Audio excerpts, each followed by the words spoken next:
Bonsoir Isabelle. Bonsoir Caroline, Bonsoir. merci de prendre mon appel. J'ai vraiment besoin d'être aidée et j'ai besoin de vos conseils. Oui. Je voudrais évoquer une situation qui concerne mon frère et ma belle-sœur, Oui. qui sont mariés depuis plus de 30 ans maintenant, qui ont eu Depuis 20, 20 ans. plus de 30 ans. Plus de 30 ans, d'accord. Oui, ils ont eu 3 enfants qui sont maintenant des adultes. La dernière a 23 ans et l'aînée a 30 ans. Oui. Et ce que je voudrais évoquer ce soir, c'est l'histoire d'une grande souffrance, la souffrance de ma belle-sœur, qui, qui dure depuis très longtemps, qui a commencé par des petits détails comme ça auxquels on ne prêtait pas forcément attention en réunion de famille. Par exemple, des pics envoyés aux uns et aux autres, qui nous surprenaient parce que c'est une personne qui est très douce, charmante et très agréable au demeurant, mais qui régulièrement avait comme ça des manifestations un petit peu surprenantes, qu'on n'a pas interprétées comme des troubles de caractère au départ. Mhm. Et Elle était plusieurs années. agressive, vous voulez dire, Oui, voilà, par par exemple, moment? elle prenait une cible. Si on était en repas de famille, elle lançait d'un seul coup une réflexion, mais comme une paire de claques, quoi. On se retrouvait Oui. complètement atterré, surtout pour la personne qui en était la cible. Mhm.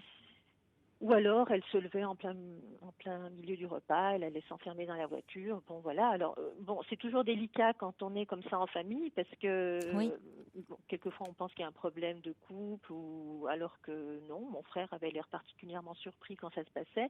Mais Mhm. disons qu'on n'a jamais vraiment prêté attention plus que ça.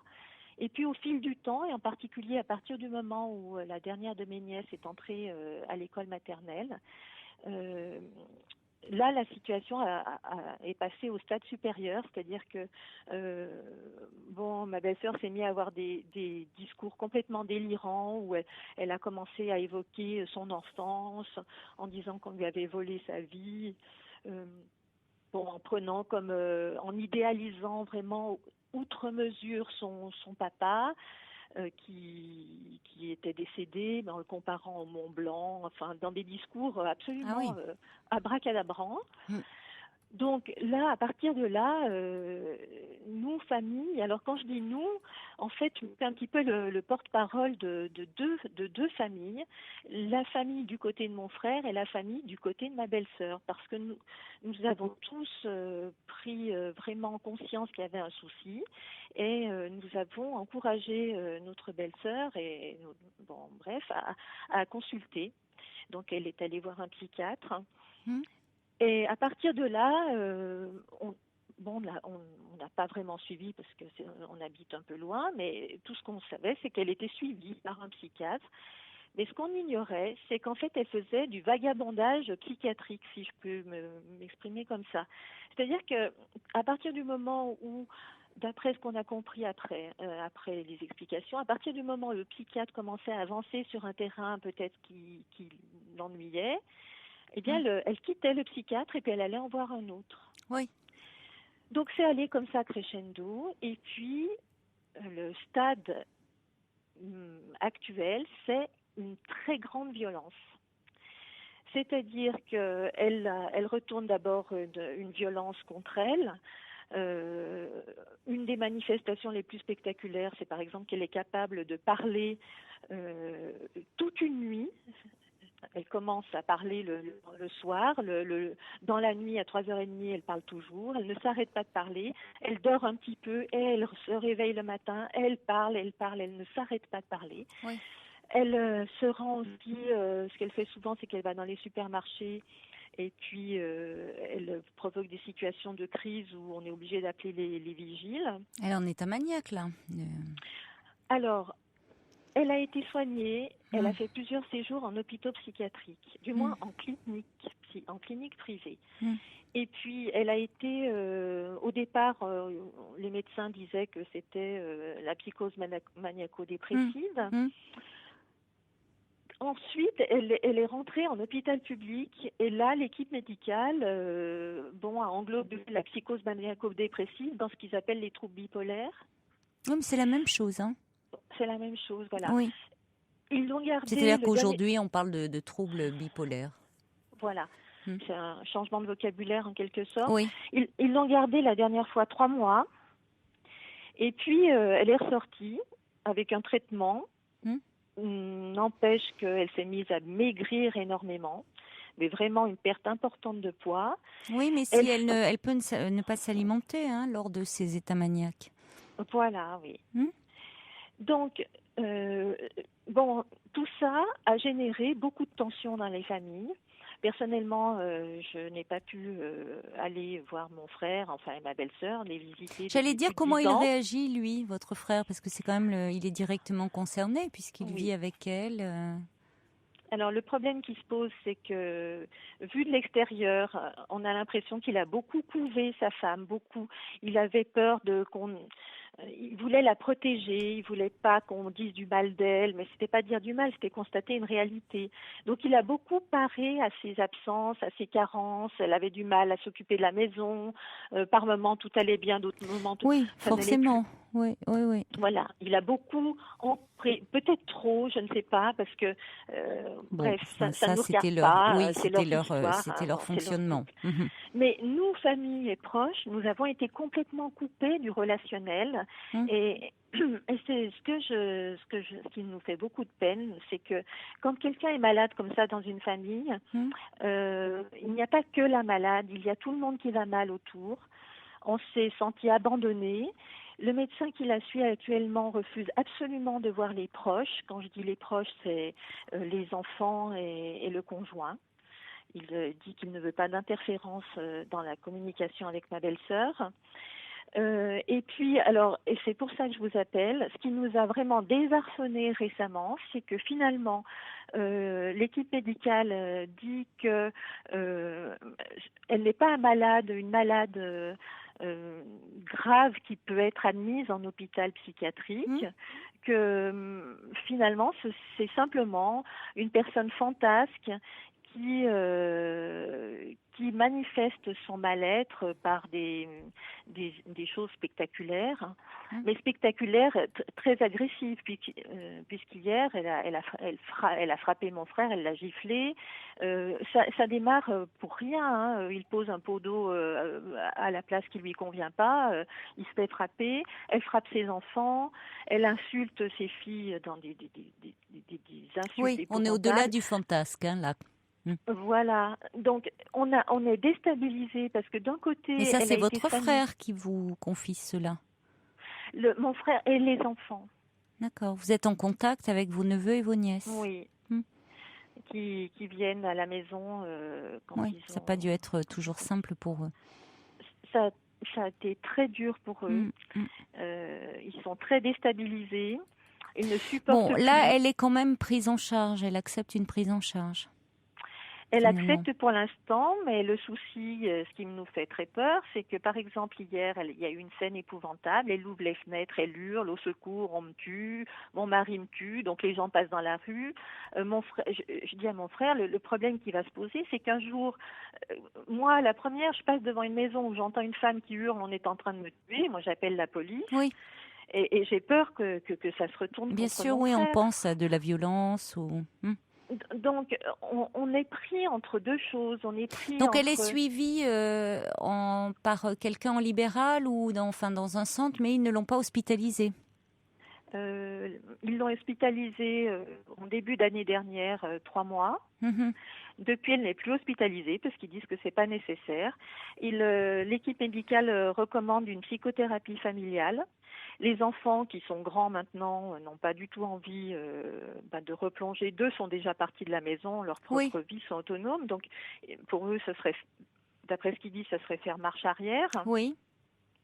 La dernière... ce qui est leur droit, après tout, ça c'est ce que propose l'équipe médicale, mais c'est vrai que peut-être on peut comprendre la réaction des enfants, c'est-à-dire que ça aurait pu se Oui, faire plus tôt, mais après tout maintenant c'est même si ça a dû être très compliqué pour eux d'avoir une mère comme ça avec de tels troubles oui, psychologiques, maintenant c'est vrai que c'est important que qu'elle soit suivie. oui. Mais on trouve que c'est disproportionné l'aide qu'offre la médecine Comment ça psychiatrique. disproportionné? Ben, face à ces violences, quand il y a des crises comme ça, les crises elles sont quasiment tous les jours, hein. Euh, le fait qu'elle soit Actuellement, suivie, elle est oui, peut-être en phase aiguë là. oui, mais bon, il y a un mois d'accalmie, puis après ça recommence. C'est sans fin. Oui, mais ça serait peut-être à votre frère aussi de voir avec le psychiatre qui la suit. Enfin, vous voyez, le psychiatre, lui, il la voit pas forcément quand elle est en phase aiguë, quand elle va le voir. Alors, quand elle est C'est en phase aiguë, aussi, elle est hospitalisée. oui, mais c'est peut-être aussi à votre frère d'intervenir auprès du médecin qui la suit pour l'informer un peu de ce qui se passe, hein. Alors, il est au courant. Il dit quand elle est en crise, il faut qu'elle vienne à l'hôpital. Or, elle ne veut Ah pas. bah oui, mais ça c'est pas évidemment en crise, la personne ne se déplace pas. Et oui, alors comment faire? Alors, La personne en crise ne se déplace pas dans ces moments-là. exactement. Donc, voilà ce qui est Enfin, proposé. après une personne qui est suivie, qui Oui, accepte, qui est dans une prise en charge, qui accepte d'être suivie, peut sentir venir une crise et dans ces cas-là, oui, se rendre d'elle-même pour éviter justement la crise ou pour un peu diminuer son intensité ou pour être un peu protégée d'elle-même. Mais c'est déjà une personne qui accepte l'aide, qui accepte la prise en charge. Ce qui apparemment, d'après ce que vous me dites, n'est pas le cas de votre belle-sœur, qui est plutôt dans une conduite d'évitement, qui accepte oui, pas vraiment son état. Alors oui, qu'effectivement, des personnes souffrant de troubles bipolaires peuvent tout à fait mener une vie, mais vraiment en étant parfaitement intégrées, ayant une vie sociale, une sociale, vie oui, professionnelle, une vie oui, familiale, une vie parce qu'elles ont un traitement qui permet de bien stabiliser leur humeur. Et oui, si par moment, parce que dans leur vie, il y a quelque chose qui va un petit peu moins bien, ou parce que le traitement, il faut un petit peu le changer, elles sentent, elles se connaissent bien aussi, et qu'elles sentent oui. venir une crise, elles vont d'elles-mêmes consulter.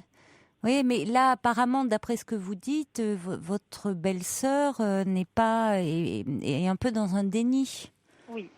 de tout ça. Donc, comment faire pour faire accepter? Ah Euh, ben ça, ça c'est une vaste question, hein. Ça, oui, écoutez, visiblement, ça semble s'accentuer. Bon, ça oui, c'est compliqué. C'est pas vous n'êtes que la belle-sœur dans l'histoire, c'est compliqué. Il faudrait dire à votre frère que il est important qu'en état de crise là, il puisse la convaincre de dire bon, on ne reste pas dans cet état-là et il faut en parler au médecin ou demander à ce moment-là à ce qu'il y ait un médecin qui vienne sur place aussi, hein. et Il y a un médecin qui peut se déplacer. quand il propose ce discours, elle devient incontrôlable. Elle fracasse les affaires dans la maison, elle part avec la voiture en Oui, ben on fait conduisant. venir un médecin, hein. À ce moment-là, il fait venir un médecin, hein. Il est dans une grande ville. Oui, Oui, ben en plus, d'autant plus, hein. Il y a des psychiatres qui peuvent se déplacer. donc en fait, il a déjà appelé SOS médecin, hein. Donc c'est des négociations à travers la porte de la maison pendant des minutes entières Mais pour il y a essayer. même des SOS psychiatrie dans les grandes villes. Ah oui? Mm. D'accord.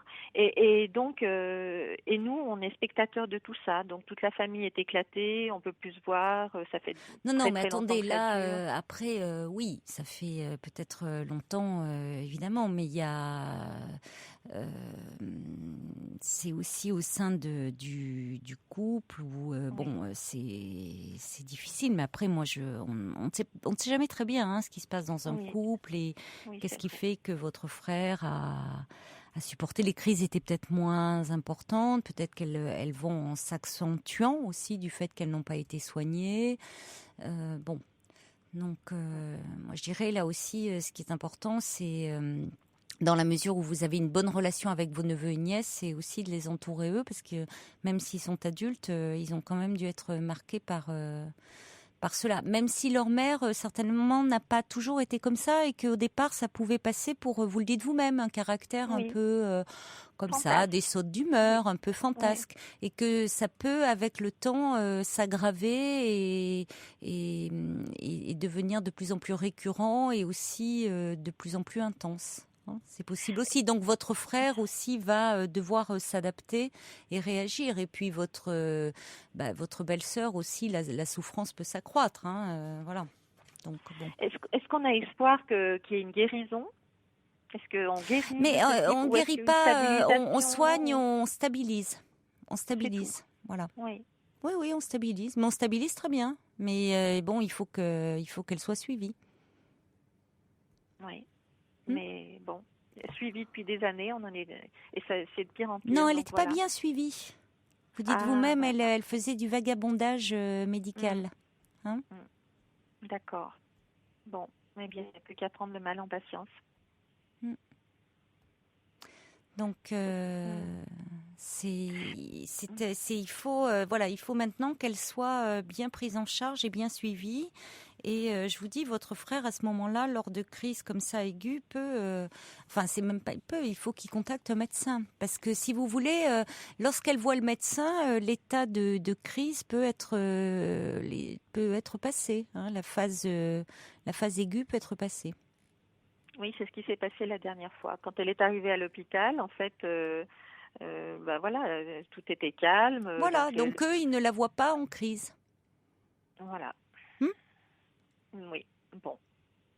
Donc, Donc elle c'est aura à la fois, si vous voulez, quand je dis suivi, c'est à la fois un traitement médical, hein, pour stabiliser son humeur, et on propose parallèlement une thérapie. Hein. C'est important qu'elle puisse parler de son histoire, de son père, de tout ce. mais C'est elle important a qu'elle tout ait un lieu. ça. Elle a un traitement, elle a une thérapie. C'est ce que nous ne Oui, qu'elle comprenons pas. interrompt, hein, visiblement. Qu'elle interrompt, puisqu'elle, vous dites qu'elle elle interrompt quand ça ne lui convient plus. Donc si elle Jusqu'à interrompt, présent, mais depuis 1 an et demi, elle est quand même suivie par l'équipe de l'hôpital de ville, là, enfin l'hôpital psychiatrique. Et elle suit son traitement. Mon frère hmm, oui, s'assure. avec de telles Oui, crises, ça paraît un petit peu surprenant, hein. Ou alors, bon, c'est vrai qu'il faut parfois du temps pour trouver vraiment le traitement adapté. Mais bon, c'est bien si elle suit son traitement. Mais peut-être que il y a des moments où elle l'oublie un peu, hein. Bon, c'est à voir, c'est à voir. Je ne sais pas. Vous n'êtes d'accord. pas, vous voyez, aussi dans l'intimité du couple, hein. C'est Oui, ben compliqué bien sûr, aussi. oui, C'est c'est très compliqué. compliqué, oui, je Voilà. sais, oui. Mm. Donc Bon, il faut que les choses se mettent en place et que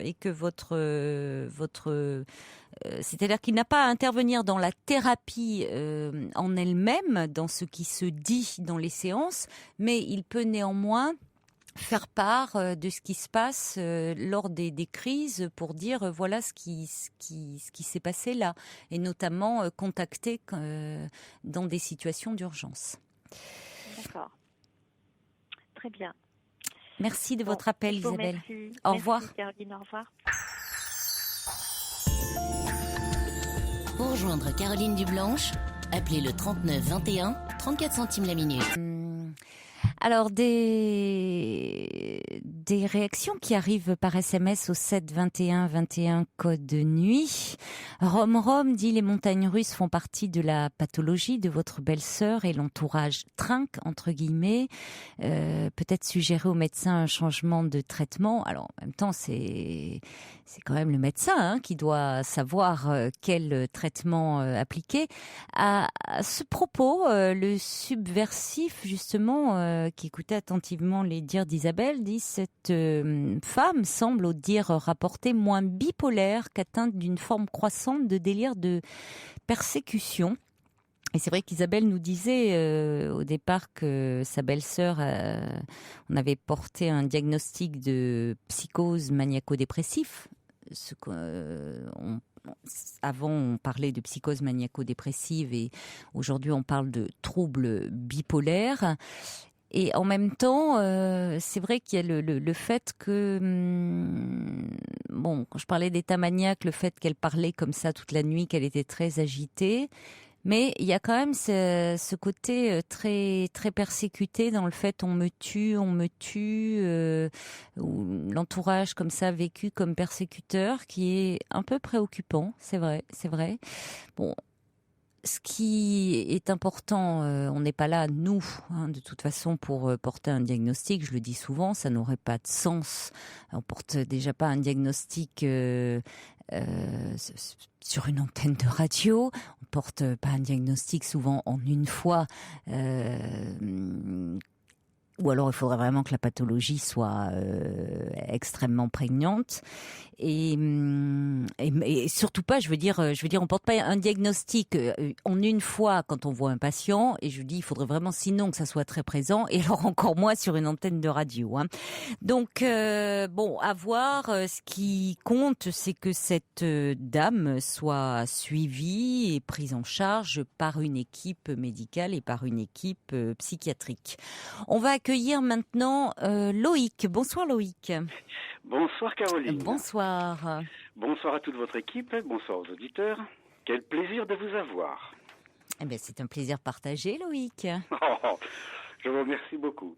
Alors, oui, moi je vous appelle... Oh, écoutez, en fait, c'est plus un divertissement sur vos ondes, parce que mon histoire... ça va nous faire du bien. Parce que mon histoire, il n'a rien à voir avec tout ce que l'on peut entendre, des choses assez difficiles. Non, là voilà, moi je viens vous annoncer une bonne nouvelle, oui. Une excellente nouvelle. Je viens d'être père pour la 5e fois. Bon, alors, félicitations. Oui. Ah je vous remercie. Et alors, comment c'est un petit garçon, une petite fille? C'est un petit garçon, Rémi. Oui. Un petit qui est merveilleux, qui est magnifique. Ainsi, donc, mes enfants ont aujourd'hui 33 ans, 32 ans, 30 ans, 28 ans et 10 jours. Ah oui, d'accord, l'écart d'âge est important, hein? Vous trouvez? Bon. J'allais dire, vous êtes un jeune papa, oui, vous êtes néanmoins jeune papa, mais effectivement... Oui, je suis très jeune, oui, je vais avoir 60 ans l'an prochain. Bon. 60 ans l'an prochain. Sur ma carte d'identité est-il marqué 60 ans, oui. Dans ma tête, je dois avoir 50 ans, dans mon corps 40, dans mon cœur 30, dans mes fantasmes une vingtaine d'années, et puis ma mère croit que j'ai toujours 10 ans, mais c'est bon. Et alors, oui, non, alors... Il est né quand, ce petit Rémi? Il est né le 29 avril. Oui, puisqu'il a 10 jours, hein, vous m'avez dit. Oui, donc ça. 29 avril. Oui, d'accord. Un beau petit garçon, très bien. Et alors, la question est la suivante. Mes 4 premiers enfants m'ont donné 4 petits-enfants qui ont 4 ans et demi, 3 ans et demi, 2 ans et demi, et la dernière, Prune, qui a 2 mois. Bon, très bien. La question, oui, alors je les ai très très souvent à garder, parce que moi je suis amoureux de comme disait l'un de mes enfants, le problème avec toi papa, c'est que c'est pas que t'aimes tes petits-enfants, t'es amoureux de tes petits-enfants. Et ainsi donc je les ai très très souvent à garder. Mais la question que je me pose aujourd'hui, raison pour laquelle je vous appelle, comment les uns et les autres doivent-ils s'appeler? Je m'explique. Lorsque Rémi est né, mon fils aîné, l'ayant dans les bras, le tend à son épouse, ma bru, en lui disant « Tiens, je te présente ton beau-frère ». Ah, là, non, si, effectivement, en rigolant, c'est vrai, effectivement, mon beau-frère. Mais comment Rémi doit-il appeler ses frères? Doit les appeler tonton, tati ou par leur prénom? Auquel cas, leurs propres enfants, c'est-à-dire mes petits-enfants, seront surpris de voir que Rémi appelle leurs parents par leur prénom et non pas tonton, tati. De même que, comment mes propres petits-enfants doivent-ils appeler Rémi? Ils doivent l'appeler tonton, puisque mon fils Rémi est ainsi leur oncle, plus jeune qu'eux. Oui, alors attendez, oui, il faut suivre, parce qu'effectivement, ça crée, les générations sont bouleversées, là. Enfin, ça, oui, ça crée complètement. Le temps, d'ailleurs, le temps s'est complètement entrechoqué, et je me dis, bon, j'aimerais partir sur de bonnes bases, je suis tout à fait prêt, moi, à les laisser faire comme bon leur semble, Mais bon, ça vous laisse un peu de temps pour réfléchir, parce que pour le moment, Rémi ne parlant pas encore, ça vous laisse un peu de temps. Mais néanmoins, vous lui présentez. Mais les trois petits, la première, ceux qui ont 4, 3 et 2 ans... Ils parlent bien. Alors, comment vous dites? Alors, vous dites, donc, vous êtes ils vous appellent comment? Papy? Grand-père. Grand-père. Papy, ça fait vieux. Grand-père, je suis un père qui est grand, effectivement. Grand-père. Alors, grand-père, qu'est-ce qu'ils ont dit quand grand-père leur a présenté son dernier né? Comment ils ont réagi? Parce que eux, ils ont parce qu'il y a une petite là qui a 2 mois, donc il y en a un. Oui. Ouais. Mais ils ont fait un petit peu l'amalgame. Pour eux, ce serait plutôt leur cousin. Mais, mais tout de même, mes enfants, ma fille, la maman, dit, mais non, tu vois, c'est mon frère. Alors bon, je vois bien, donc dans leur regard, c'est pas tout à fait clair. Écoutez, en tant qu'adulte, on a un peu de mal à suivre. Donc, vous imaginez que pour des petits-enfants comme ça de 4, 3 et 2 ans, on peut comprendre qu'ils aient un petit peu de mal à suivre, hein. Que finalement un grand-père puisse être aussi papa, ça les bouscule un peu dans leur petite tête. C'est normal. Normalement, les grands-pères, ils font plus de bébés. Mais, ça vous plaît pas, ça.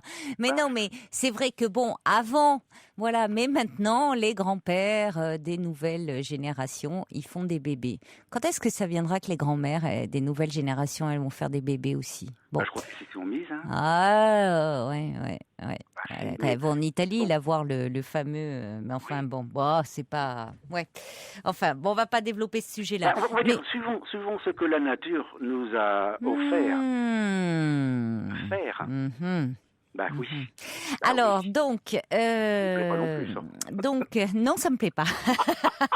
Et non, parce que je trouve ça très injuste, finalement, voilà, que les femmes soient limitées. Vous les femmes. Ouais, on est très limité sur ce plan-là. Le temps de procréation est très limité. La chance que vous avez extraordinaire. Non, le temps de procréation est limité. On le dit pas assez aux femmes. Attendez, mais vous avez une chance extraordinaire, celui de porter cet enfant.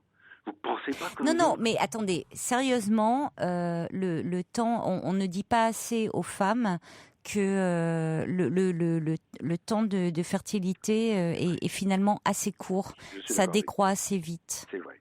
Voilà, ça décroît assez vite. Avec toutes les incertitudes et les risques encourus, avec l'attente, plus on attend, plus il y a des risques. Et qu'on a tellement dit, et c'est une grande chance par rapport à nos grand-mère, on va dire, ou à nos mères pour certaines, qui effectivement avaient cette épée de Damoclès au-dessus de la tête où à chaque rapport sexuel, elles pouvaient faire il y avait ce risque d'une grossesse, donc l'arrivée de la contraception a complètement bouleversé la donne entre les hommes et les femmes.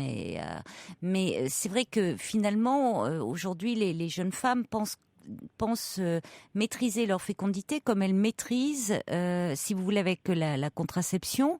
Donc elles pensent que le jour où elles veulent faire un bébé, voilà, c'est comme ça. Mais pas forcément, donc il faut aussi le rappeler. Bon, parenthèse. Alors maintenant, j'ai un message qui dit il faut simplement dire l'appeler Rémi. Alors c'est pas tant ça votre question, parce que c'est comment votre petit garçon peut appeler vos premiers enfants, ses frères et sœurs. Et comment mes petits-enfants doivent-ils l'appeler? Il y a 2 questions, voilà. Donc quand vous dites pour vos premiers enfants, quand vous dites est-ce qu'ils doivent est-ce que Rémi devra les appeler par leur prénom ou tati ou tonton, c'est fausser les choses que les appeler tati ou tonton, parce que ce n'est pas, ça ne sera pas il s'agit pas de ses oncles et tantes, il s'agit de ses frères et sœurs. Oui. À ce moment-là, mes petits-enfants pourraient être surpris de le voir, lui, les appeler par leur prénom, alors qu'eux-mêmes appellent ces mêmes personnes tonton, tati. Alors, vos petits-enfants appellent leur oncle et tante tati et tonton?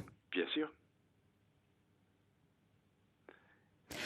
À ce moment-là, il faut leur laisser le choix à vos petits-enfants. Et mes petits-enfants appellent Rémi comment? Par leur prénom ou tonton? Bon, vous savez, je pense que de même, et Oui, peut-être ça les amusera, mais vous leur laissez le choix. Ce qu'il faut qu'ils comprennent, c'est qu'ils arrivent un petit peu à se situer. Ça va être compliqué, mais il va falloir leur expliquer au besoin sous forme de dessin. Oui. Plusieurs fois au besoin. Mais vous préconisez que Rémi appelle ses frères et sœurs par leur prénom. Oui. Et de même que mes petits-enfants appellent Mais Rémi c'est-à-dire une chose, ce qu'il faut qu'ils comprennent. Moi, j'ai envie de vous dire une chose. Peu importe comment ils les appellent. Si il a envie de leur dire après, c'est Tati, je sais pas, avec un prénom. On peut dire les prénoms, non? Tati, oui. Bon, Tati Oriane, Tati Nathalie. Tati Oriane, Tati Nathalie. Mais qui comprennent bien qu'en fait, Tati Oriane, c'est sa sœur. Oui. Mais pour l'instant, Donc au départ, vous leur dites bien, et ça passe par dire le prénom. D'accord. Donc ça veut dire qu'à mon avis, il va plutôt les appeler par le prénom. Parce que sinon, ça va être un peu une confusion dans sa tête. Il est important qu'il puisse se situer dans la famille. C'est pas très grave au fond comment il les appelle. Ce qui est plus important, c'est comment il se situe dans la famille et comment parce que vos enfants, vos grands-enfants, eux, c'est pas le problème, ils ont situé. Oh, ils sont enchantés d'abord. Ils sont heureux comme tout. Mais vos petits-enfants, eux, il faut aussi bien leur expliquer. Oui, d'accord. Même si sur l'instant, ça semble pas du tout rentrer, il faut le dire plusieurs fois. Oui, je pense. Il y a même quelqu'un qui envoie un petit message en disant qu'il faut faire un arbre généalogique simple avec chaque enfant. Et vraiment un arbre généalogique simple, parce que pour des enfants de 4 et 3 ans, vous voyez, celui de 2 ans, c'est même pas la peine de lui faire un arbre. Oui. C'est une bonne idée. Un arbre généalogique avec les photos. Une bonne idée. Vous lui mettez des petites photos. Oui, une bonne idée. Ça. Voilà, petites photos et vraiment très simple, voilà. Et dire, voilà, grand-père, il s'est marié, ou il vit avec, voilà, et puis là, ils viennent d'avoir un petit bébé. Mais donc, il faut mettre les enfants, donc 5 enfants, voilà. Et ils mettent les photos, et comme ça, ils situeront. C'est une très bonne idée. Entendu. C'est tout. Voilà, et juste qu'ils sachent qui est qui. Et après, comment ils appellent, après ça c'est des petits noms tendres qu'on trouve. Et puis vous allez voir, ça se trouve, les enfants vont trouver, eux, un petit moyen d'appeler un petit nom à eux pour nommer votre bébé. Entendu. Ou Rémi le fera quand il sera un petit peu plus grand, en âge de parler. Ok. Ça marche. Vraiment. Donc, qu'est-ce que j'ai d'autre? Il y a Rom qui dit félicitations à Loïc, le tout jeune papa. Comme vous, je me rêve en père de famille nombreuse. Et puis quelqu'un me dit j'ai 3 tantes qui sont dans mes âges. Je les ai toujours appelées par leur prénom. Nous avons une relation de sœurs et c'est merveilleux. Voilà, donc... je l'imagine aisément. Donc, c'est... Et puis, il y a Kativiri qui dit « Quelle fraîcheur et beaucoup de bonheur à vous !» Oh, c'est gentil.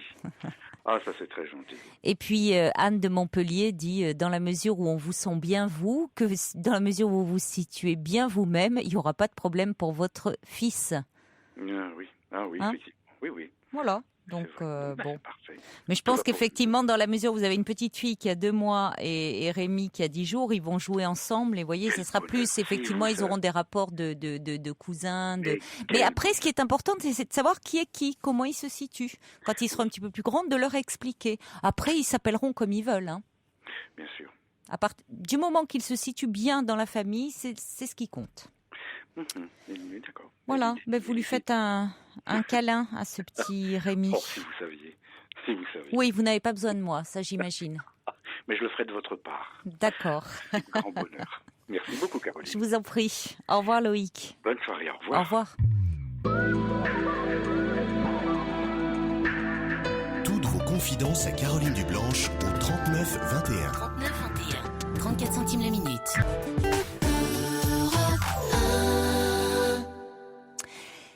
Des messages qui arrivent. Splina qui déclare pour Loïc, donc qui se demandait comment on allait appeler, comment son petit-fils allait appeler ses frères et sœurs. Son petit-fils de 10 jours, alors qu'il a des frères et sœurs de 33, 32, 30 et 28 ans. Splina dit: simplifiez-vous la vie, ne faites pas de manière. Rémi, finalement, cela ira bien. Le Trublion me dit: bonsoir, Tata Caroline. Il y a Tonton Moumoun qui aimerait beaucoup avoir des nouvelles de Tati Lily. Et puis, il y a France qui me dit: ah, c'est vrai que le temps de procréation des femmes est beaucoup trop court. Je voudrais tellement me donner plus de temps pour avoir des enfants, mais j'ai déjà 38 ans. Je n'ai plus le temps. Quelle angoisse. Quelle chance à ce monsieur de pouvoir être père après de 60 ans. Écoutez, France, à 38 ans, vous avez encore le temps.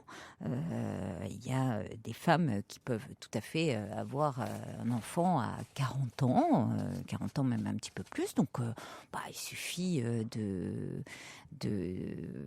vous y mettre, ou en tout cas de rencontrer un compagnon peut-être, et c'est tout à fait possible si vous êtes seul. Hein, peut-être vous me dites ça parce que vous n'avez pas d'homme dans votre vie, mais tout reste possible. France a 38 ans, donc franchement, il ne faut pas être angoissé comme ça. Il y a encore beaucoup de choses à faire à votre âge. Et puis c'était Camille qui disait: oh, mais aujourd'hui à notre époque on dit plus tellement tonton ou tata, on appelle ses oncles et tantes par leur prénom. Et on accueille Jeanne. Bonsoir Jeanne. Bonsoir. Bonsoir, ça me fait tout drôle d'écouter Europe 1 au téléphone. Au téléphone, oui, vous aviez le retour dans votre téléphone. Oui, tout à fait. Bon, moi, j'ai appelé, ça fait quelques jours, et puis j'avais un petit peu annulé. C'est pour un problème qui dure depuis déjà des années, avec deux petits-fils qui ont des problèmes, tous les deux, où ça s'est jamais très très bien passé. Mais à partir de 17 ans, tous deux ont été violents, ont eu affaire à la justice à cause de cette violence, ont été un peu en foyer. Et puis là, il y en a celui de 22 ans a été SDF un temps. Là, il a un logement depuis septembre. Et puis, en fait, on a toujours aidé, plus ou moins, un peu plutôt plus que moi d'ailleurs. L'autre, a toujours réussi à être logé et à avoir un petit revenu. Oui. Et puis, voilà, il y a des moments où ça perturbe beaucoup. Où c'est un peu angoissant, par exemple quand c'est l'hiver et puis qu'il y en a un qui est dehors, on n'est pas bien, c'est ça, et on ne sait pas quand arrêter, si on l'aime, comment dire, s'il se repose un petit peu trop sur notre aide, on ne sait pas quoi faire. Mais vous êtes... Je suis la grand-mère. Vous êtes la grand-mère. Et c'est vous qui vous occupez d'eux ? Non, je ne m'occupe pas d'eux. Mais leurs parents ont divorcé, ça fait déjà quelques années. Alors les deux garçons sont restés avec la maman. Oui. Elle a eu parfois de la peine, et financièrement, et aussi au niveau autorité. Hein. Oui. Donc financièrement, ça, je l'ai aidée. Au niveau autorité, ça, c'est une autre histoire, parce que c'est pas, j'aurais eu encore moins d'autorité qu'elle, je pense. Et c'est votre fille, hein, la maman? Non, c'est ma belle-fille. C'est votre belle-fille? Oui, c'est ma belle-fille. Et votre fils n'est pas présent?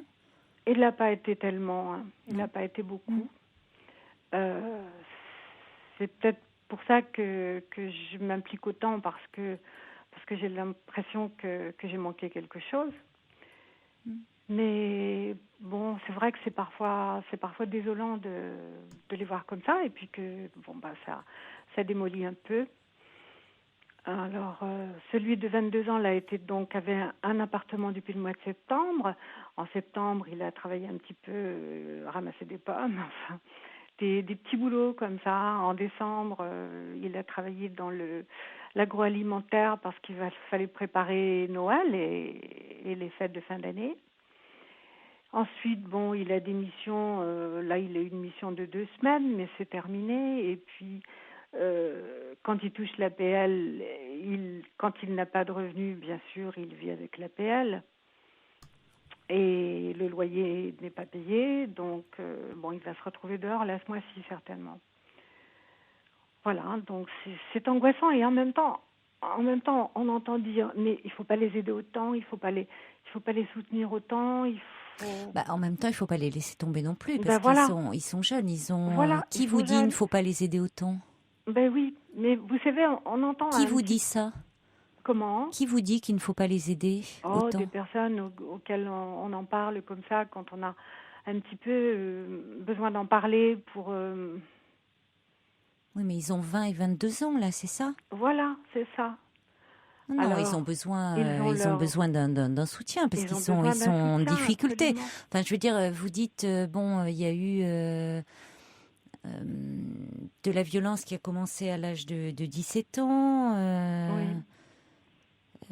Placement donc en foyer, un de vos petits-fils qui à un moment commençait à se marginaliser, qui heureusement là a retrouvé un logement. Enfin, et tout ça, cette errance, c'est quand même le signe d'une souffrance. Hein. Certainement, il y a derrière. certainement, oui.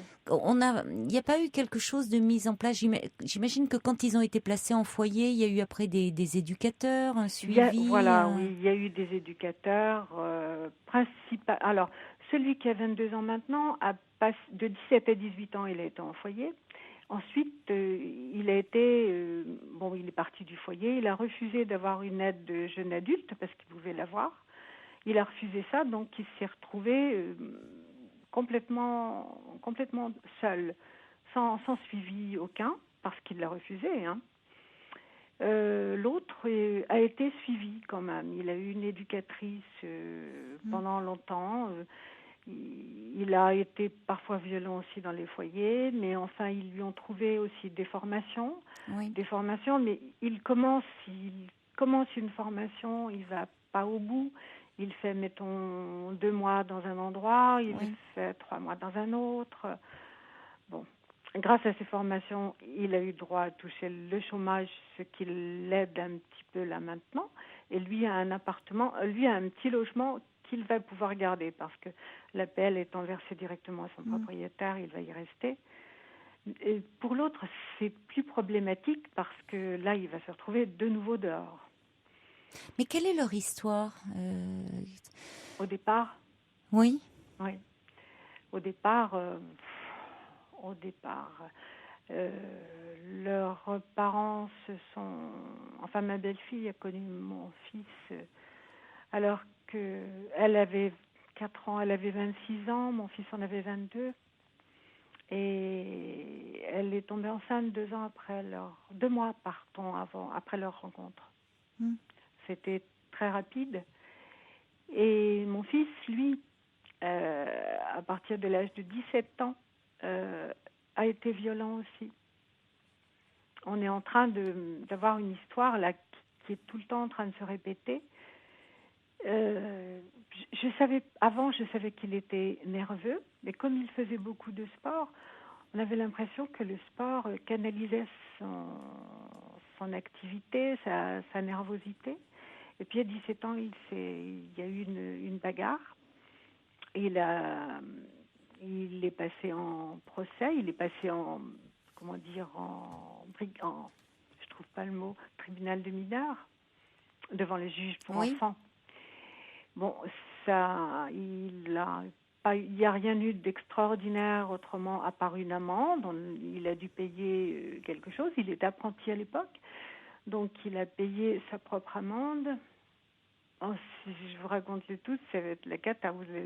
Non, pas forcément tout, mais ça c'était avant la rencontre donc avec votre belle-fille. Oui. À l'âge de 17 ans, il y a eu des problèmes de violence. C'est cela. Et comment vous l'expliquez, la violence de votre fils? Comment je l'explique? Peut-être pas en mon mari qui était violent, mais seulement en parole. Je ne sais pas comment je l'explique autrement.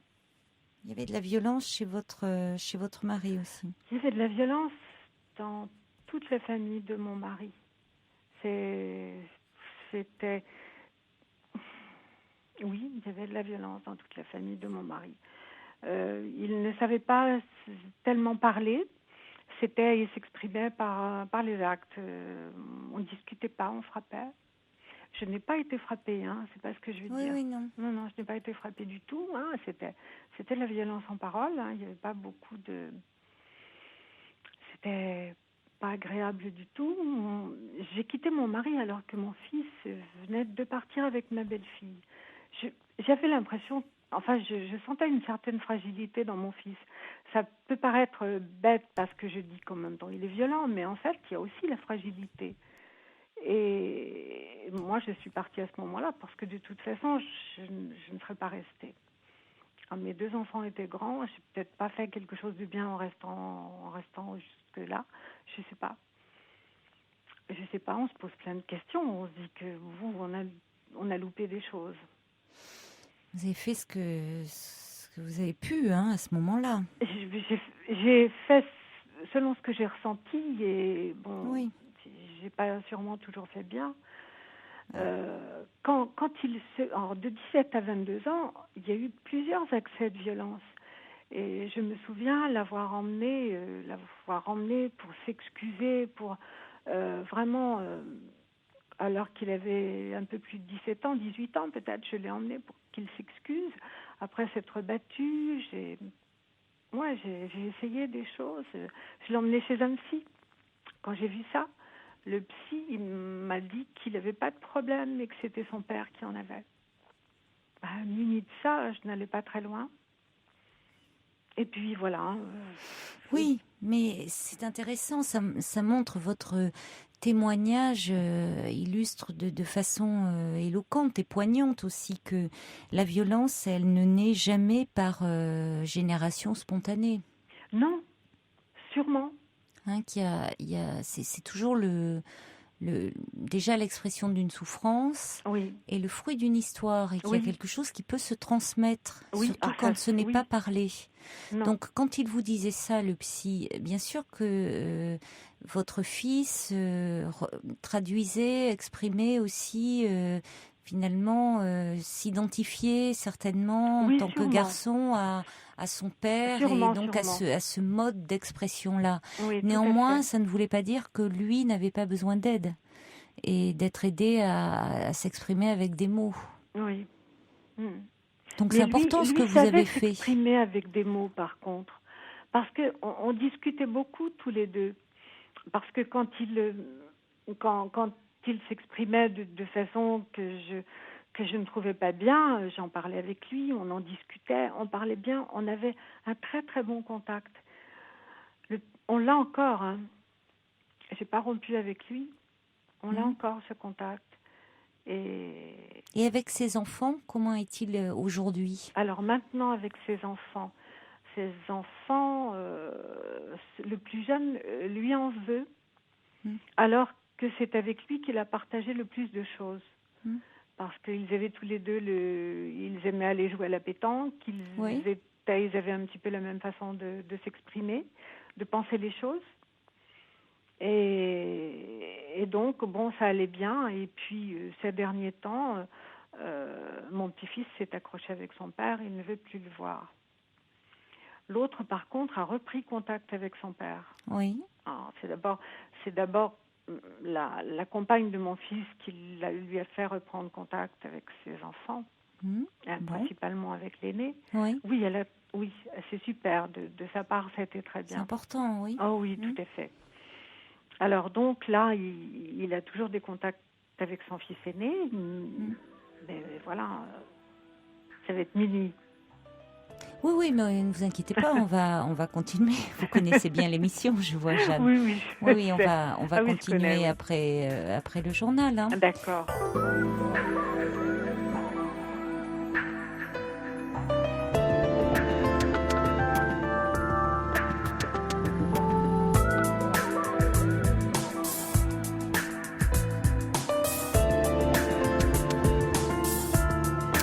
C'est la deuxième heure de l'émission, toujours en direct sur Europe 1. Alors place à vos appels au 39 21. Je viens de recevoir Un petit courriel de Marie-Claude qui me demande si nous serons là demain. Oui, chère Marie-Claude, nous serons là demain. Je l'ai dit en début d'émission, nous serons là également vendredi. Donc vous pourrez bien sûr nous appeler, réagir par courriel sur le site dublanche.europe1.fr et par SMS au 7 21 21. Code de nuit. Nous sommes en compagnie de Jeanne. Jeanne, donc vous vous faites du souci pour vos deux petits-fils. Donc vous êtes bien leur grand-mère, qui ont 20 et 22 ans, parce que à l'âge de 17 ans, ils ont eu quelques problèmes de violence qui les ont amenés à être placés en foyer. Et puis bon, ils ont fait quelques formations, mais qui n'ont pas vraiment abouti.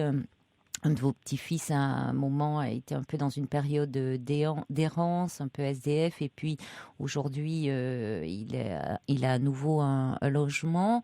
Et je vous demandais un petit peu parler de leur histoire, et on en est venu à parler de l'histoire familiale, où vous disiez que du côté paternel, il y avait eu comme ça de la violence, violence verbale, violence. Vous disiez que votre fils, au même âge, à 17 ans, avait eu des comportements violents. Oui. Et alors, vous disiez quand même quelque chose de positif, c'est-à-dire que la compagne actuelle de votre fils avait fait en sorte que les liens se renouent entre votre fils et ses enfants, puisque donc les parents étaient divorcés et les liens s'étaient un peu distendus. Oui, tout à fait, oui.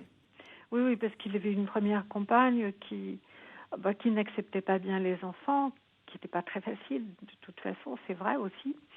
Donc, elle avait elle-même 2 garçons. Il y a eu une coupure à ce moment-là avec ses fils, oui. Ouais, il y a eu une coupure, et puis c'est vrai qu'avec sa nouvelle compagne, elle est plus... elle accepte plus facilement. Elle a elle-même des grands-enfants, donc elle n'a pas d'enfants. À s'occuper, donc elle est plus disponible. C'est important, ça. Oui, c'est important, parce que la première avait des enfants d'à peu près le même âge que mes petits-fils, et ça ne marchait pas. Oui, c'est pour ça que moi je suis pas tellement d'accord par rapport aux personnes qui vous disent peut-être vous êtes trop présente, faut les lâcher un peu, parce que c'est surtout pas un âge où on les lâche, où ils sont encore jeunes, et leur parcours montre qu'ils sont fragiles et qu'ils ont besoin au contraire d'adultes et de personnes qui sont présents autour d'eux, et à 20 et 22 ans, on a encore besoin des parents, là en l'occurrence vous êtes la grand-mère, qui sont là pour soutenir, pour accompagner, parce qu'ils ont un parcours, une certaine fragilité. C'est ce que dit d'ailleurs Corinne, qui envoie un message. Là, je reçois des messages au 7 21 21 code de nuit, qui dit il faut au contraire encourager Jeanne à ne pas baisser les bras et à soutenir ses petits-enfants. Rome dit on traîne parfois les casseroles entre guillemets de nos aînés. Il ne tient qu'à nous de briser ce schéma de répétition dès qu'on en a conscience. Et il ajoute, il dit continue à faire ce que vous dit votre cœur de grand-mère. Il y a le subversif qui dit le manque de reconnaissance du fils par le père, de bienveillance du père pour le fils, sa carence, ça écorche, ça mêle fragilité et violence. Donc, si vous voulez, on laisse pas comme ça, parce que pour le coup, vous les laisseriez livrer à eux-mêmes. Et là, il y a un risque. Je ne vois pas du tout le faire en plus. Mais... surtout pour des garçons, parce que des garçons, si vous voulez, ça peut vite, je dis, alors les filles, c'est encore un autre mode, mais ça peut vite partir dans, effectivement, l'errance, le vagabondage, voyez le côté SDF, l'alcoolisme, une forme de dérive comme ça. Donc au contraire, de savoir qu'il y a la famille, des soutiens, de maintenir un dialogue, rester en lien, et savoir qu'ils ont toujours la position de repli, qui peuvent toujours revenir, toujours. On a dit qu'on était là, que fallait absolument nous appeler, mais on n'a pas attendu qu'on nous appelle, parce que on y va, la maman y va, elle est en vacances. Oui, comment elle est la maman avec eux? Eh bien, elle s'en occupe. Hein. Elle s'en occupe. Là, les 2 parents sont portés caution pour l'appartement de l'aîné. Bon, c'est important. Je parle de l'aîné principalement, parce que l'autre, il est, pour le moment, il a un logement. Bon. Il touche encore la CEDI, qu'il fait une demande de formation. Bon, j'espère que ça va aboutir. Oui, c'est bien. Donc, oui, il a des projets. Il y a quelque chose de construit autour de lui. Donc, c'est différent. Et il a toujours eu un logement. Il a été aidé et ça s'est bien passé. Bon, quand ça s'est terminé, il était un petit peu, il bougeait beaucoup. Donc, les choses arrêtaient, mais de part sont faites. Mais il retrouvait autre chose. Il était de nouveau logé. Enfin bref, il n'a jamais eu de période tellement d'errance. Par l'été dernier, l'année dernière, ils ont passé plusieurs mois en caravane, tous les deux. Enfin, ils sont très liés, les 2 frères. Alors, ils sont très liés, ou alors ça ne va pas du tout. Hein. Oui, mais enfin, ils sont quand même... ils restent quand même proches, quoi. Oui, ils n'ont pas du tout le même tempérament. Alors, par moments, ça fait des étincelles. Mais enfin, ils ne se perdent pas de vue. Oui, ça va quand même. Et puis... C'est l'aîné qui vous préoccupe plus. Oui, parce que d'un jour à l'autre, je sais qu'il va être de nouveau dehors. Il peut pas venir, il peut pas revenir à ce moment-là chez son père ou chez sa mère ? Alors, son père vit avec une femme qui va pas l'accepter comme ça, sans qu'il travaille. Bah oui, mais enfin, il y a un temps pour tout. Enfin, je veux dire, bien sûr qu'il peut travailler, mais...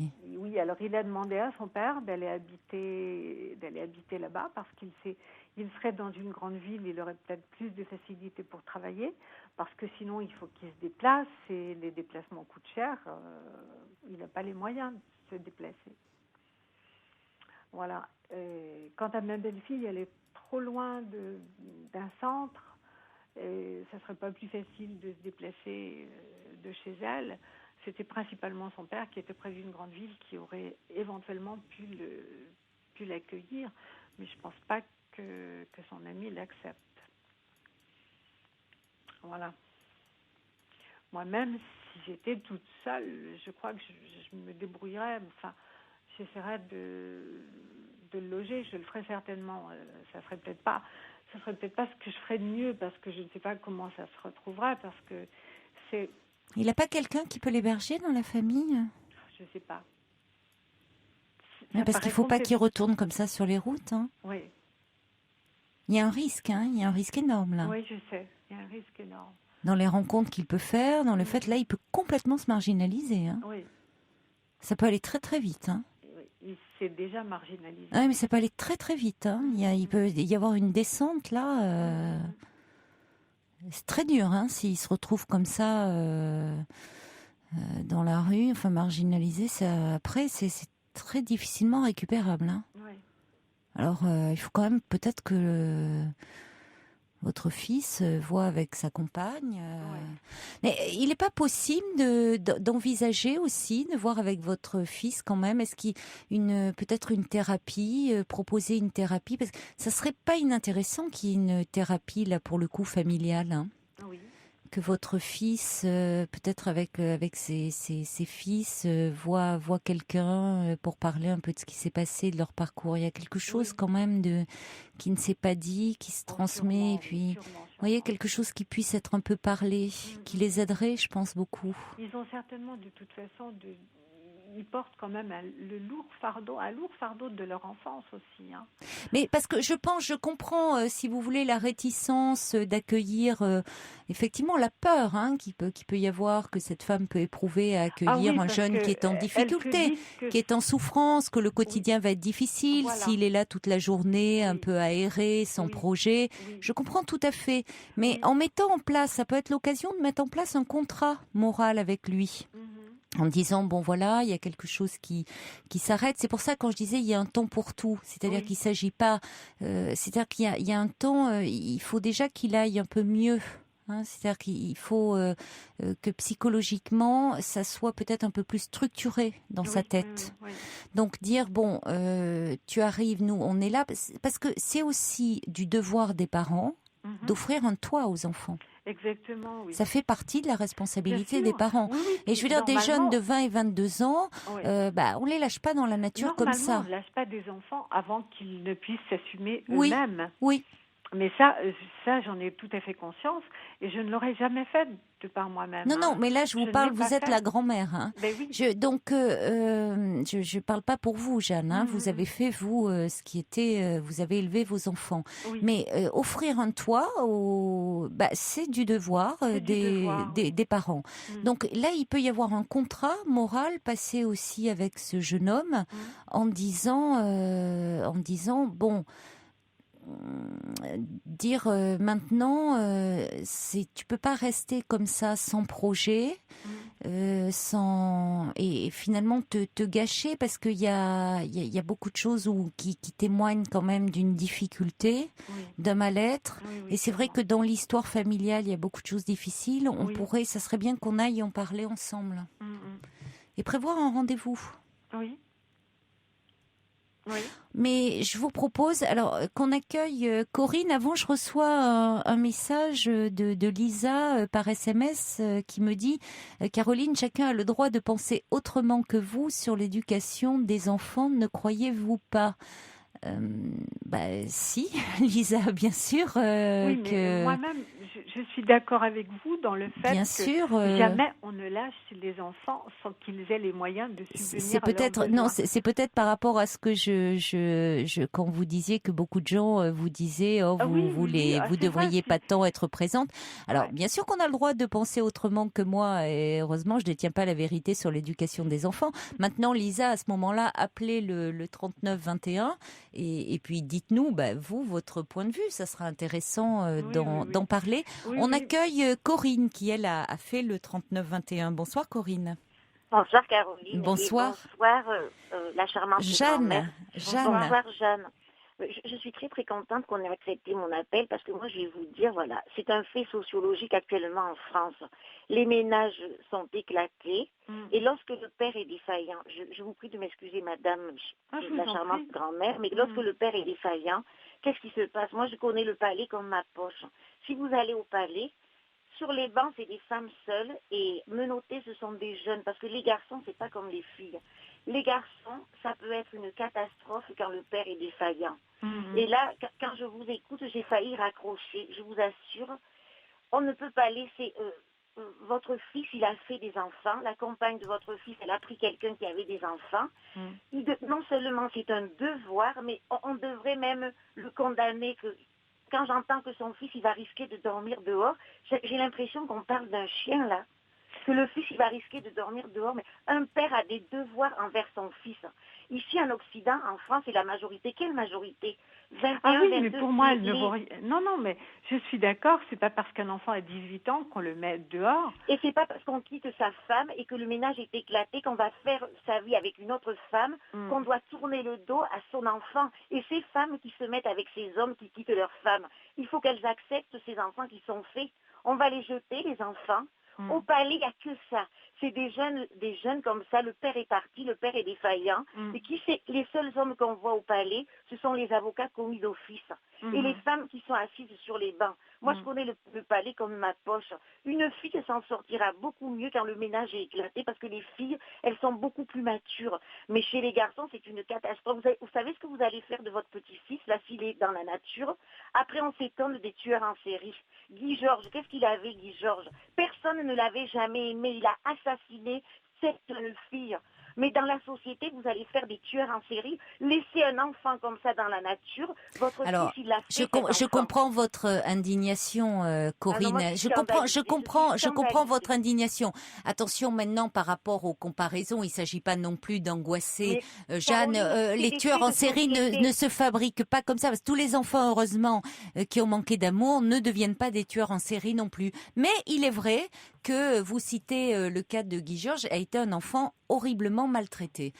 Et heureusement que tous les enfants pas aimés ne deviennent pas des tueurs en série pour autant. Mais la compagne du fils de cette charmante. Mais je comprends d'ailleurs, je reçois. C'est pris. vrai que ça manque de père dans cette histoire. Il avait un enfant, Mais cet je homme, suis quand elle d'accord, l'a c'est pris. bien Il pour avait ça ses que je 2 me enfants. sens aussi Et en plus, aussi ces responsable. 2 enfants, socialement, ils sont complètement... C'est un échec, ils n'ont aucune situation. Ils font des petits boulots, ils n'ont pas réussi Attendez. leur vie. Alors en même temps, avant Et ça, de c'est parler grave, hein. d'échecs, ils sont encore très jeunes. Oui, Donc, si vous voulez, ils sont à des âges où, bon, de toute façon, Oui, mais tout reste à jouer.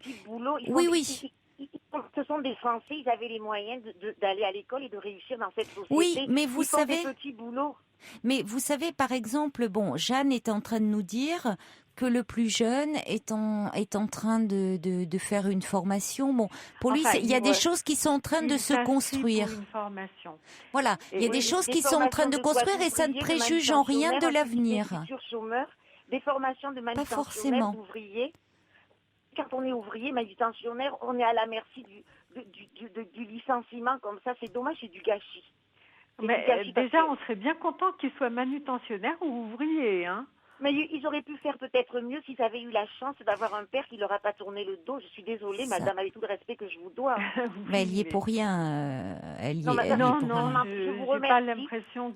Madame, je vous remercie de ne pas avoir abandonné vos petits-enfants. C'est très honorable. Je me sens suffisamment responsable. C'est pas la peine d'en rajouter. Oui, c'est ça. C'est pas. Non, surtout que, vous savez, moi j'ai envie de vous dire, rien n'est joué. Oui. Rien n'est joué du tout, parce que ils sont encore très jeunes, et de toute façon c'est un âge où on est en questionnement, où on se cherche, où même des jeunes gens qui ont pu vivre dans un environnement où il y avait moins de difficultés, peut-être au départ, peuvent être vraiment dans une période un peu difficile, traverser même des phases de dépression, se chercher, et puis finalement se trouver leur voie et à un moment avancer. Donc, exactement. Oui, mais qu'on ne peut pas être SDF, parce que là, c'est scandaleux. Il n'a pas à être SDF avec un père qui est non, vivant. ça, je suis d'accord. Il n'a pas à être SDF. Mais si vous en voulez pas, moi, je vais le loger. Moi, je suis capable. Hein. Ça, c'est scandaleux. Il ne peut pas se retrouver dans la rue dehors. Non, ça, je suis d'accord, Corinne. Ça, c'est important qu'il ne soit pas d'accord, ce jeune homme. Moi, c'est pas ma famille, mais s'il doit se retrouver dehors dans la rue, vous m'appelez. Je pense, je vous comprends, Corinne, mais je pense que Jeanne, de toute façon, vu le souci qu'elle a de ses petits-fils, ne laissera pas son petit-fils à la rue, parce que sinon, elle n'aurait pas appelé ce soir. Hein. On voit que vous êtes une grand-mère très, très attentive et très aimante. Donc, on voit bien que c'est un de vos soucis. S'il fallait compter tout ce que j'ai mis depuis des années, là. Oui, non, mais on sent bien que c'est votre peur, hein. Et bon, vous ne cachez rien. Je suis pas amère de ce que j'ai fait du tout, mais bon.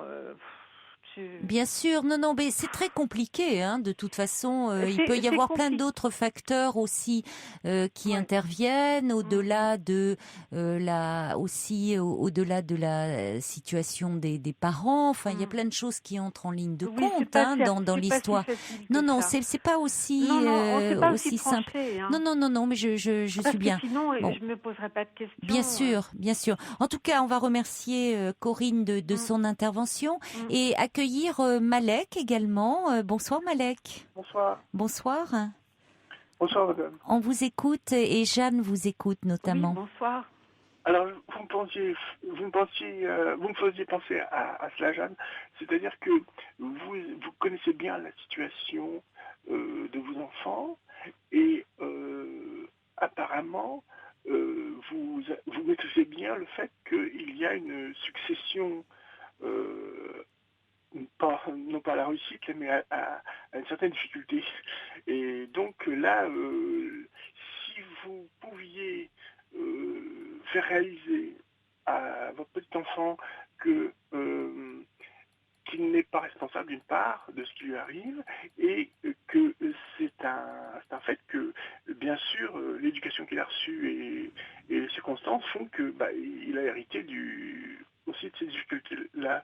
Donc, cette possibilité de lui expliquer que ce n'est pas une fatalité et que l'éducation qu'il a reçue en tant qu'enfant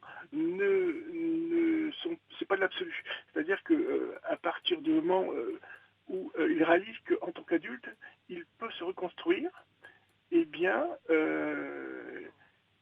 il va voir les choses autrement et ne pas considérer qu'il n'y a rien à faire, quoi. Et lui montrer que il peut s'en sortir avec des moyens qui ne lui apparaissent pas évidents tout de suite, s'il ne considère pas les choses, comment dirais-je...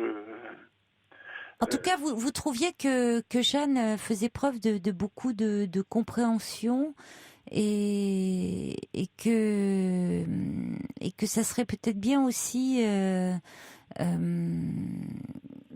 peut-être parce que finalement là c'est un peu, vous prenez des circonvolutions, Malek, mais vous vouliez dire aussi que peut-être ce qui a pu se passer aussi, qu'on est aussi le fruit d'une histoire familiale parfois, et que au fond, quand on est très jeune, parce qu'il est vraiment très jeune, on ne le réalise pas toujours, et que c'est pas seulement ses parents, mais c'est même avant vous, Jeanne, il y a toute cette histoire qui peut indirectement peser sur lui. Et que la violence, c'est pas quelque chose, c'est ce que vous aviez dit au standard comment dire. On en a parlé. On en a parlé avec lui. C'est pas une fatalité, voilà. Non. Hein? J'en avais parlé avec lui. Et puis il y a eu une époque où, après le foyer ou pendant le foyer, il faisait une formation de serveur, mais ça n'aurait pas pu marcher.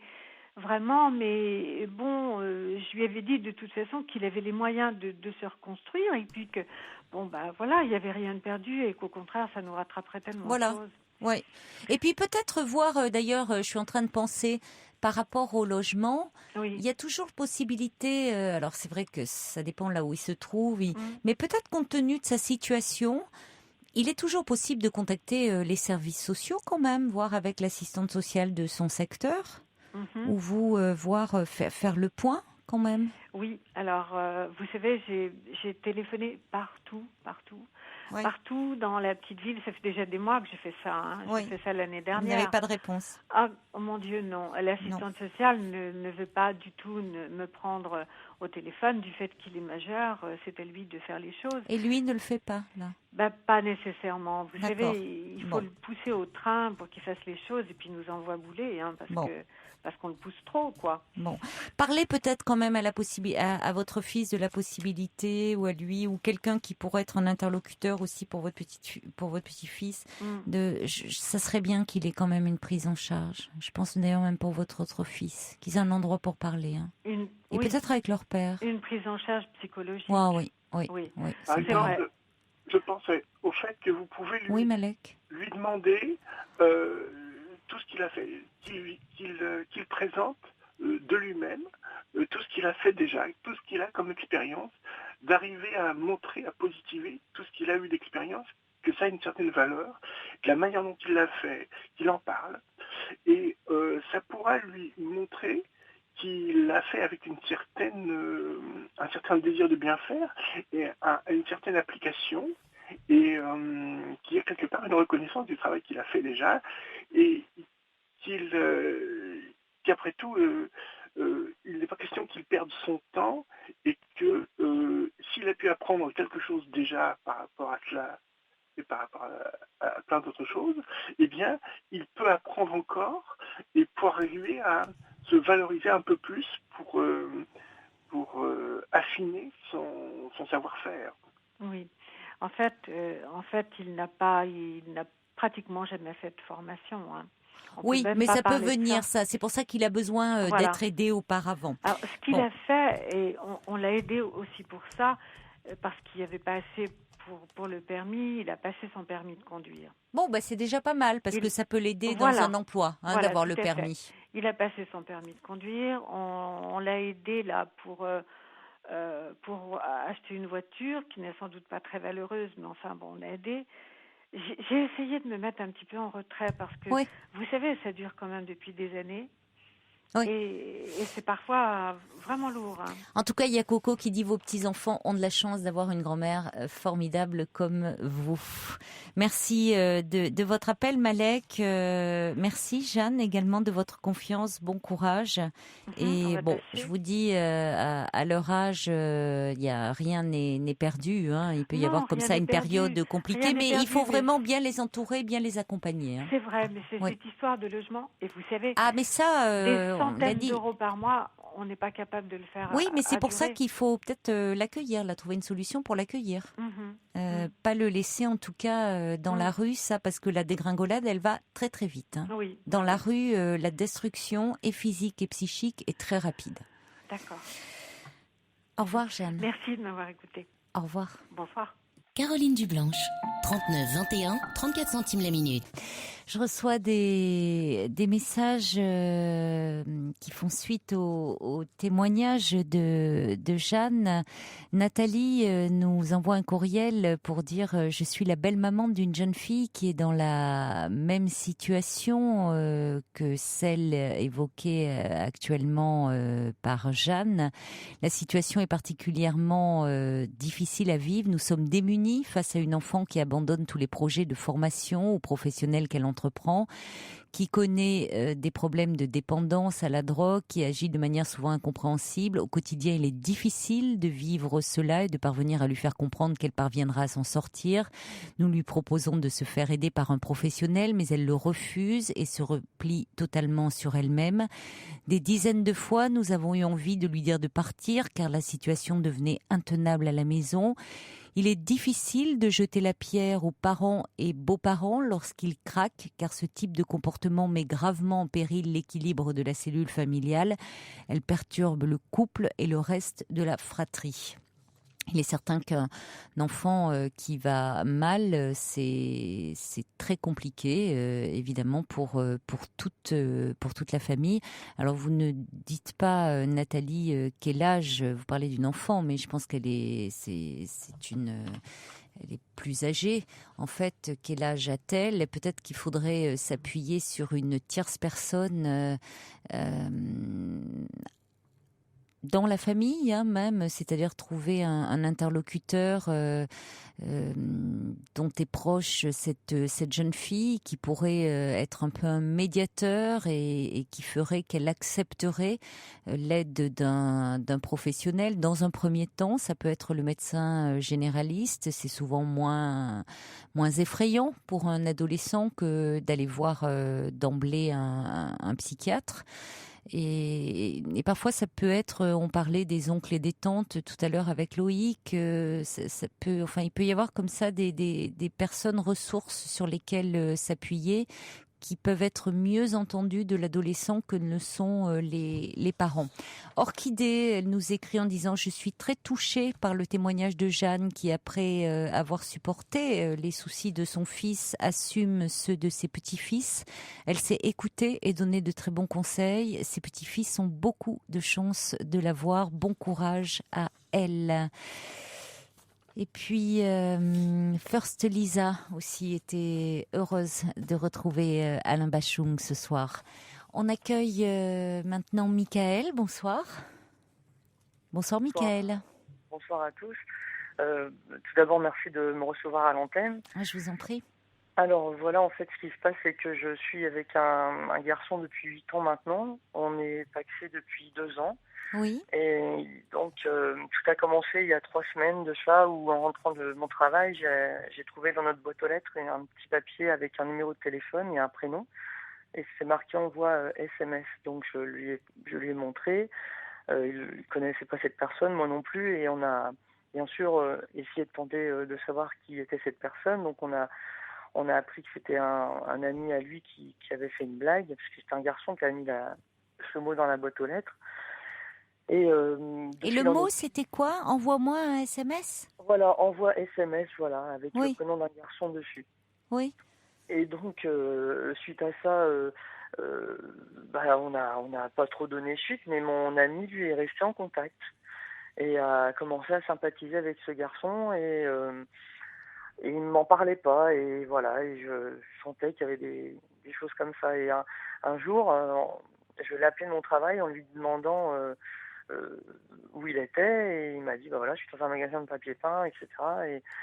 Et j'ai raccroché, et j'ai rappelé 30 secondes après en lui disant que j'étais dans ce même magasin, que j'ai fait la surprise.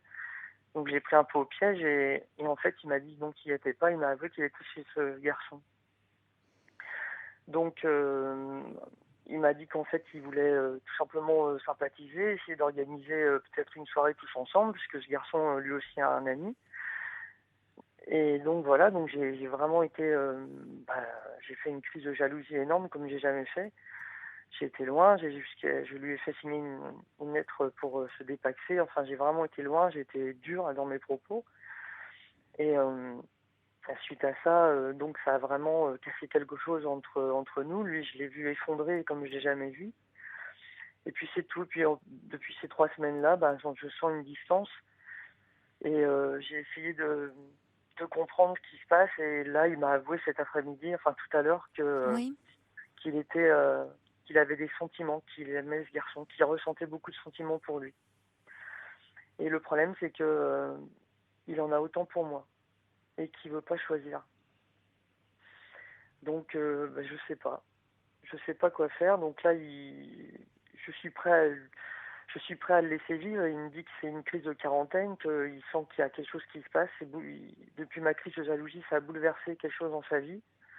Ça l'a poussé dans la gueule du loup, il a ce sentiment-là, alors que c'est vrai que c'est quelqu'un de très fidèle, très intègre, il a des valeurs, il est éthique, enfin, et vraiment, c'est pour ça que je tombe de haut. Hein. Et donc voilà, donc j'ai dit, mais si tu peux pas choisir, est-ce que tu t'envisages, on va quand même pas faire un ménage à 3? Il m'a dit, s'il faut, pourquoi pas. Oui, mais alors attendez, parce que là, il vous parle de sentiments à l'égard de cet homme ou il a une relation avec lui? Non, il m'a juré qu'il n'avait pas encore consommé, ils n'ont absolument rien fait. Et d'ailleurs, ils ne s'en ont absolument pas parlé. Lui, il a une attirance pour ce garçon, énorme. Ce garçon, il pense qu'il a une attirance aussi pour lui. Oui, mais je ne vois pas pourquoi il vous en parle, parce que finalement, il vous fait souffrir. Hein. C'est entre lui et lui, il devrait vous laisser tranquille avec ça. Parce que finalement, là, il vous culpabilise. Enfin, finalement, il renverse la situation. Il cherche un peu à vous rendre responsable de ce qui est arrivé. C'est parce que vous auriez fait cette crise de jalousie, cette scène, que ça l'aurait poussé dans la gueule du loup. Enfin, attendez, vous avez fait à un moment une scène, bon, peut-être certes excessive, mais l'histoire est pas claire. Vous trouvez un numéro, alors soi-disant, lui, il connaissait pas ce garçon, et n'empêche que c'était une blague qu'on lui a fait, qu'on vous aurait fait. Mais après, d'une blague, il continue, il appelle et puis il ment. Finalement, il est chez lui. Il y a de quoi être jaloux quand même. Votre jalousie, elle n'était pas infondée. C'est ce que je me dis aussi, oui. D'après ce que vous me dites, vous lui faisiez pas des crises de jalousie à tout bout de champ? Non, c'était pas... Non, vraiment, là, c'était... Non, là, j'avoue que c'est la première fois que j'ai réagi comme ça aussi violemment, quoi. C'était vraiment... Je me suis senti trahi comme j'ai jamais été... j'ai jamais senti ça, quoi. J'ai jamais... Donc, finalement, je trouve qu'il agit comme quelqu'un qui se sent... comme souvent, quand on se sent un peu coupable, on retourne la situation et on rend l'autre responsable en disant « Bah oui, mais tu m'aurais pas fait cette scène, il se serait pas passé tout ça. » Parce que c'est quand même un peu fort. C'est sûr, mais pour sa défense, j'essaye de tout bien vous expliquer. Pour sa défense, il me demandait, depuis 3 semaines, il me demandait qu'il lui fallait du temps, qu'il voulait faire un break, qu'il avait besoin de temps, vraiment de temps. Et là, mais de temps, pourquoi? Eh ben justement pour savoir où il en était lui, par rapport à ses sentiments. Et, oui, mais il avait besoin de temps. Qu'est-ce qu'il entend par là? Parce que, je sais pas, il avait besoin de temps pour faire le point dans sa tête suite à oui, mais vous vivez ensemble? Ah oui, on vit ensemble, oui. Oui, mais c'est quand même très angoissant pour vous. Oui. Parce que à la limite, il vous charge d'un problème qui est au départ le sien. C'est-à-dire que là, il y a quelque chose qui est incohérent. d'après ce qu'il vous dit, il n'a pas de relation. D'après ce qu'il vous dit, je dis bien, il dit qu'il, pour le moment, il fantasme sur cet homme. Et il n'y a rien de plus. Et il a besoin de clarifier ses sentiments, voir où il en est. Mais il n'empêche qu'en vous en parlant, il vous met en compétition avec cet homme. Et après, il a beau jeu de vous reprocher votre jalousie, en vous disant ah ben il n'y aurait pas eu cette scène de jalousie, tout cela ne serait pas arrivé. C'est complètement incohérent. Dans ces cas-là, il n'avait qu'à se taire. Voilà. Et réfléchir de son côté. Je vais même plus loin, au besoin avoir une relation en parallèle et puis à un moment décider. Mais ça sert à quoi maintenant si ce n'est vous faire souffrir? Alors pour sa défense, Caroline, c'est exactement ce qu'il voulait faire. Mais je l'ai tellement acculé cet après-midi, tellement poussé à bout dans ses retranchements qu'il a, en pleurant, il était vraiment, je l'ai jamais vu dans un état comme ça, il m'a tout avoué parce que je l'ai tellement tanné, il m'a tout avoué et il regrette parce qu'il voulait pas me faire partager ça, il voulait me protéger et vivre ça et puis voir après ce qu'il allait faire, mais il voulait absolument pas m'impliquer là-dedans, mais c'est de ma faute si vous voulez, j'ai un peu voulu quoi, j'ai vraiment poussé, je vous assure, j'ai tout fait pour qu'il m'avoue ce qui se passait. Et j'aurais oui, vous l'avez poussé dans ses retranchements. Vraiment, parce qu'il voulait absolument pas. Il m'a dit qu'il voulait absolument pas me mêler à ça. Mais qu'est-ce que vous comptez faire là alors? Alors voilà ce que j'ai dit ce soir. J'ai dit que de toute façon il m'appartenait pas, que je pouvais pas l'empêcher de ça faire c'est certain. Donc voilà. Donc j'ai dit de vivre ce qu'il avait à vivre et on ferait le point ensuite après quand il en aura envie et voilà. Mais je suis prêt je pense que c'est la meilleure chose parce que de toute façon je peux rien faire d'autre, je suis impuissant. Ah si, il y a d'autres possibilités. Moi je l'aime énormément. Vous vous sentez impuissant, mais ouais. Il y a d'autres possibilités. Mais c'est-à-dire, et comment a-t-il réagi? Très mal. Ah bon? Je veux dire, il a. Parce que là, vous lui donnez le feu vert pour vivre cette relation, hein? Oui, et maintenant, il a été soulagé. Bah oui, je comprends. Oui, vous lui donnez l'absolution. Là, enfin, il peut vivre cette relation et vous restez avec lui, donc il peut parallèlement vivre cette histoire. Voilà. Donc alors vous me dites, quand je vous demande comment il a vécu, vous me dites très mal, et puis après vous me dites il a été soulagé. Non. Donc la vérité est entre les deux. C'est vous qui le vivez très mal. Moi je le vis très mal, oui, mais lui, oui, il avait l'air soulagé. Et puis quelque part j'étais soulagée aussi de savoir enfin, parce que j'ai tellement imaginé des choses, tellement... Oui, mais alors, Michael, si vous voulez vraiment, d'après ce que je comprends, vous tenez énormément à cet homme, avec qui vous êtes depuis 8 ans, vous êtes pacsé avec lui depuis 2 ans, et après tout, vous vous dites, et pourquoi pas, vous n'avez pas envie de mettre en l'air cette relation pour peut-être ce qui ne va être qu'un coup de cœur, du désir comme ça, complètement passager. Ça veut dire qu'il va falloir quand même sacrément vous protéger et pas l'attendre complètement inamouré et qu'il soit pas là à se dire, parce que sinon pour lui ça va être un peu facile et vous allez perdre de votre attrait, hein. Si d'un côté il vit ce côté-là, la romance avec lui, vous voyez bon, peut-être qu'il va avoir juste du désir pour lui et que ça va retomber très vite. Mais s'il vit le côté un peu plus passionnel et que vous soyez un peu le côté chien battu qui l'attend, quoi. Ouais. Donc de votre côté, il va falloir ne pas être là à attendre. Prendre un peu le taureau par les cornes et pas être trop disponible pour lui. Hein. D'accord. Vraiment. D'accord. Euh...